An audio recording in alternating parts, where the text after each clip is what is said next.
এই 3 পৃষ্ঠাব্যাপী উত্তরদানের মধ্যে সব অধিদপ্তর বা সব মন্ত্রণালয়ের বরাদ্দ রয়েছে, কিন্তু পানি সম্পদ মন্ত্রণালয়ের কোনো বরাদ্দ নাই।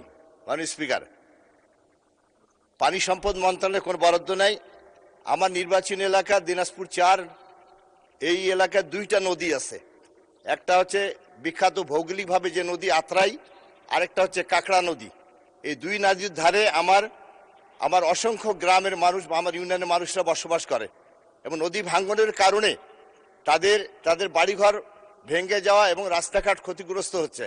এই ক্ষেত্রে ওই সমস্ত নদীতে ভাঙ্গন রোধ করার জন্য প্রয়োজনীয় প্রকল্প গ্রহণ করার মাধ্যমে আমাদেরকে উপকৃত করবেন। এ ব্যাপারে উনি ব্যবস্থা নেবেন কিনা আপনার কাছে প্রশ্ন। মাননীয় স্পিকার, ধন্যবাদ। মাননীয় মন্ত্রী। মাননীয় স্পিকার, ধন্যবাদ। এই প্রশ্নটা অবশ্য একটু ভিন্ন প্রশ্ন, এই প্রশ্নের সাথে খুব বেশি সামঞ্জস্যপূর্ণ নয়।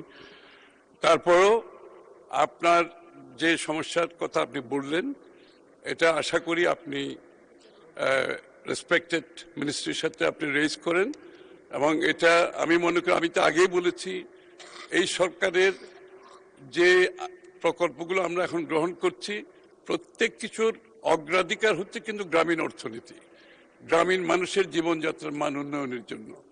এবং সুতরাং এটা আপনার পক্ষ থেকে যদি আপনার এলাকা থেকে যদি দাবি থাকে, আপনি সেটা রেসপেক্টেড মন্ত্রণালয়ের সাথে সেটার উদ্যোগ গ্রহণ করতে পারেন।